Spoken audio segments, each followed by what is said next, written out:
আমাকে নির্বাচিত করেন, আমি একটা অ্যাওয়ার্ড পেতে পারি ইনশাআল্লাহ।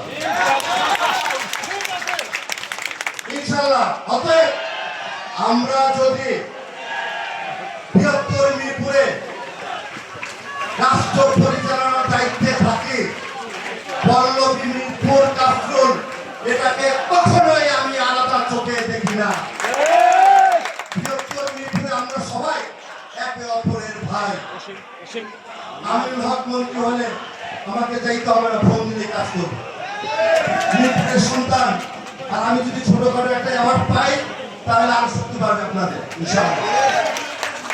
তবে আশা করি আমরা সকলে আজকের পর থেকে 13 নম্বর ওয়ার্ডে ইনশাআল্লাহ আশা ভরসা বিশ্বাস নিয়ে আমি বলি, দৃঢ়ভাবে বলি, কোনো ভেদাভেদ নেই, কোনো ভেদাভেদ থাকবে না। আব্দুল ভাই আমার বড় ভাই, আবার একদিকে আমার ছোট চাচার বন্ধু। দীর্ঘ আন্দোলন সংগ্রামে উনি ওনার পরিবারও কিন্তু নির্যাতিত অন্য পরিবারের মতো। অতএব একজন বড় ভাই অভিভাবককে তারা রাজনীতি করে সম্মানের জন্য, সেই সম্মানটুকু আপনার দেওয়ার চেষ্টা করবে, তাহলে আপনি সম্মান পাবেন। তাই বলবো, আমি সকলের কাছে ভুল ভ্রান্তি ভুলে মুরব্বীদের কাছে, আমরা যদি 5 তারিখের পরে কোনো ছোটখাটো ভুল করে থাকি বাসায় গিয়ে তাদের কাছে ক্ষমা চাইব। মুরব্বীদের কাছে বলবো, ছোট ভাইয়েরা 5 তারিখের আগে অনেক নির্যাতন, ক্ষোভ, বিক্ষোভ ছিল তাদের মনে, আমাদেরও ছিল। 5 তারিখের পরে যদি 2-1টা ছোটখাটো ভুল করে থাকে, আমি তাদের পক্ষ থেকে আপনাদের কাছে ক্ষমা প্রার্থী। আপনারা দয়া করে ক্ষমা করে দিবেন। শাসন করার অধিকারও আপনাদেরকে থাকবে ইনশাআল্লাহ।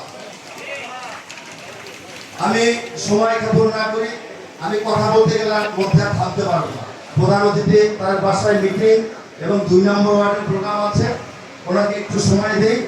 আজকের মতো সকল ভুল ভ্রান্তির ঊর্ধ্বে থেকে আমারও যদি কোনো ভুল থাকে আপনারা আমাকে ক্ষমা করে দিবেন। সাথে সাথে আমাকে ফোন দিয়ে হোক, দেখা করে হোক, আমাকে ডাকলে হোক যে বাবা আজকে তোমার এই জায়গায় একটু ভুল ছিল, আমি ওষুধ দিয়ে দিব। আল্লাহ হাফেজ। বাংলাদেশ জিন্দাবাদ, জাতীয়তাবাদী দল জিন্দাবাদ।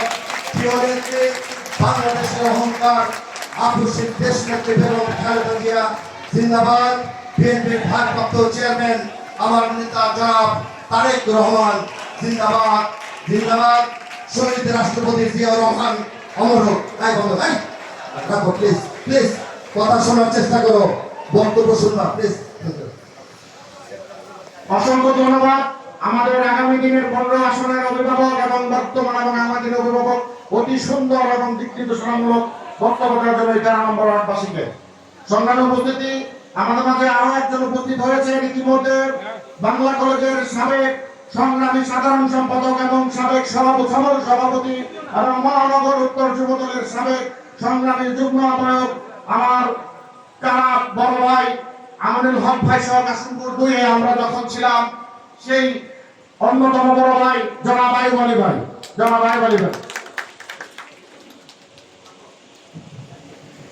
সংগ্রামী উপস্থিতি, এই পর্যায়ে বক্তব্য নিয়ে আসছেন এই এলাকার মাটি ও মানুষের নেতা, মিরপুর থানা বিএনপির সাবেক সফল সংগ্রামী সভাপতি, ঢাকা